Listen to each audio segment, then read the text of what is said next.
Hi everyone, I'm Jo Price and I have something super important to share with you.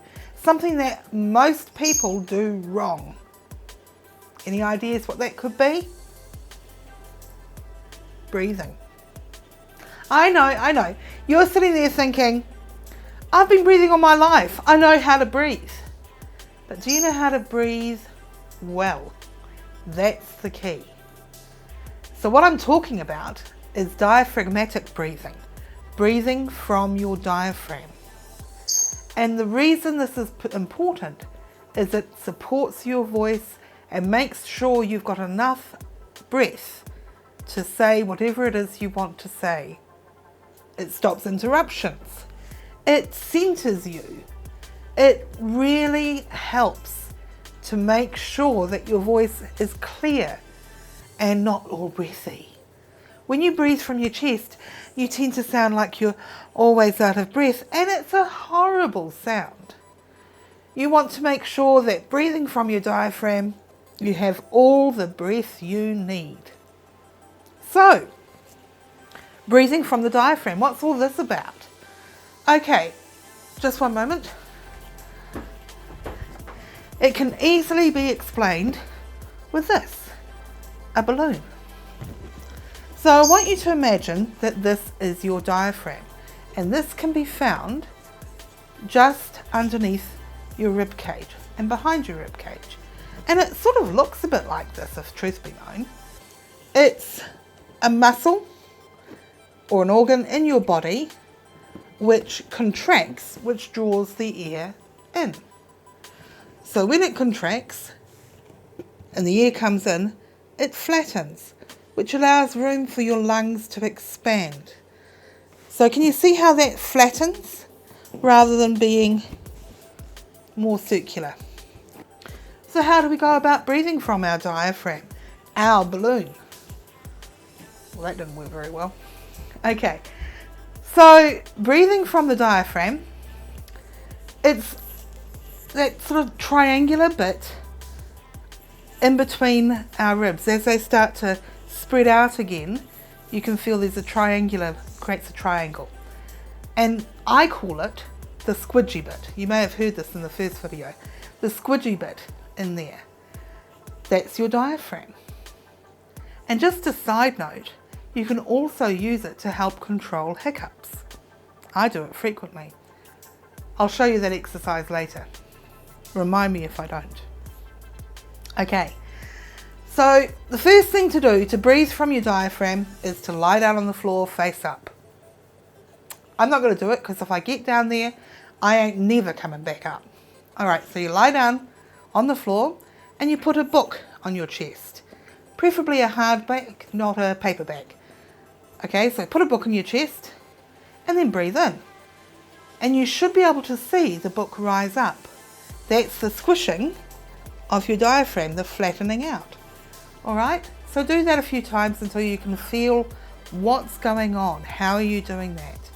Once you have breathed in using your diaphragm, stand up again.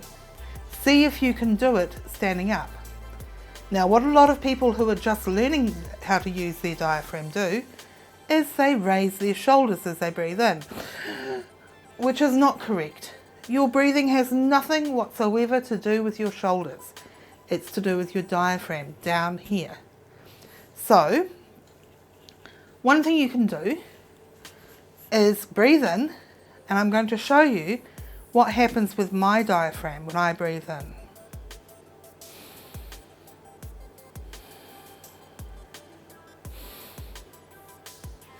Can you see my fingers coming apart, separating? Well, that's because my diaphragm is expanding. Unfortunately, in recent months, I've been quite ill, so my breathing has suffered significantly and my breath control has lessened.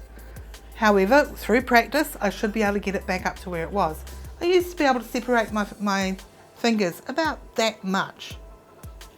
Anyway, hopefully you'll do better than me. Okay, alright, so controlling your breathing with your diaphragm. Now, I've explained to you why this is useful and what it can do.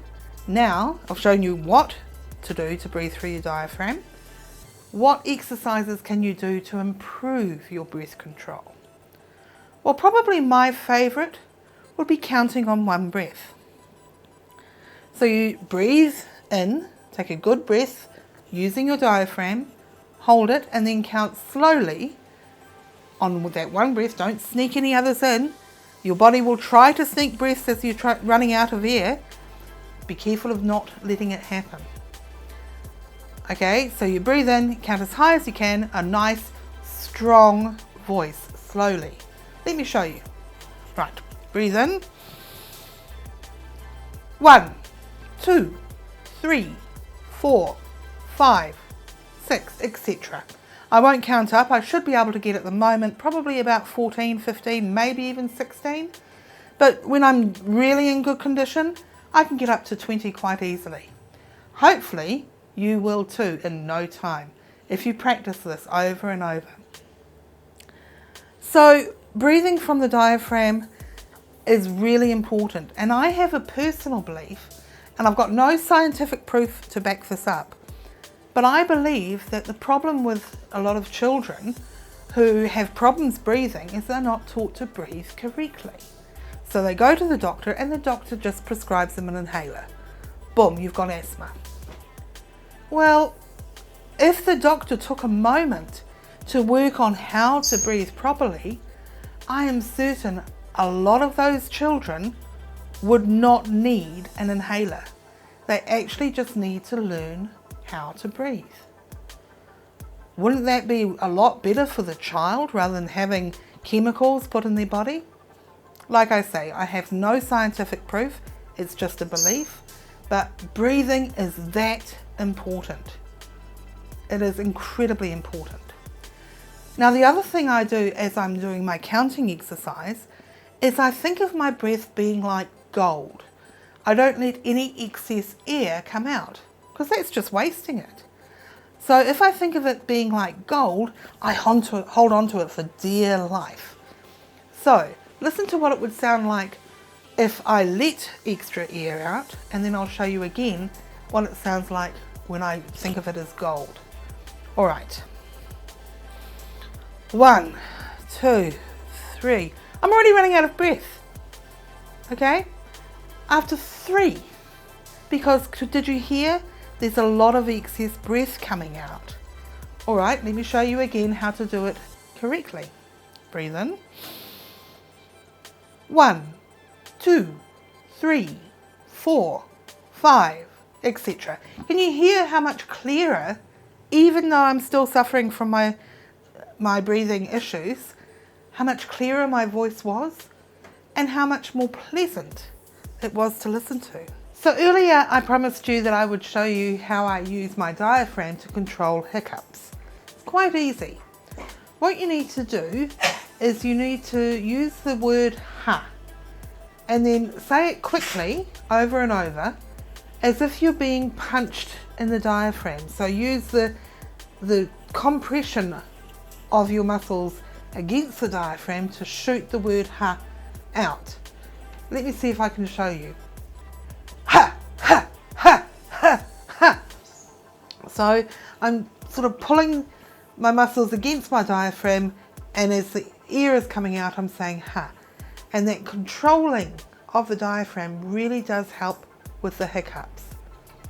Of course, you can do the usual breathing in with a paper bag, breathing into a paper bag. You can drink from a glass of water from the opposite side, from the wrong side. You can do all of those things, but I find that you don't need any extra paraphernalia.